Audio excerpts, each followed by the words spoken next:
तुमच्याकडे ही भाजी खाल्ली जात नाही का? या पद्धतीने जरूर बनवा आणि सांगू नका खाईपर्यंत कशाची भाजी आहे. तर इथे मी गोसावळी घेतली आहे. गोसावळी 10-1 मिनिटं पाण्यात ठेवायची. त्याच्यावर खूप माती चिकटलेली असते.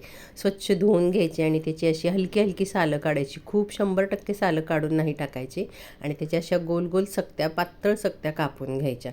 खूप छान टेस्टी भाजी होते. आपण बऱ्याच भाज्या अशा करतच नाहीत, घरात खात नाहीत म्हणून.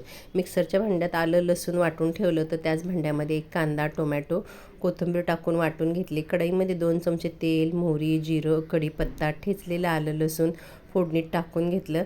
त्यामध्ये हिंगसुद्धा टाकला आणि आपण कापून घेतलेले गोसावळ्याच्या चकत्या छान परतून घ्यायच्या, भाजून घ्यायच्या. ह्या भाजल्या तरच भाजी चवीला छान लागते.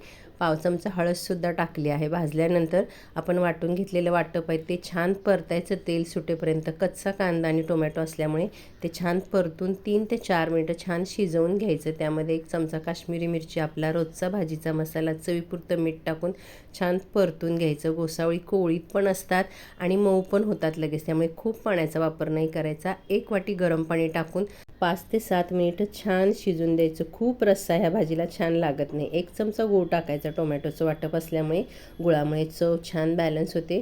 गोसावळी आपली छान मऊ झालेली आहेत. 5 मिनिटं झाकण न ठेवता अशीच भाजी ठेवायची. रंगसुद्धा छान येतो. टोमॅटो, गूळ, चव बॅलन्स होते आणि ही भाजी भाकरीसोबत खूप छान लागते. नक्की एकदा करून पहा. आवडल्यास लाईक करा.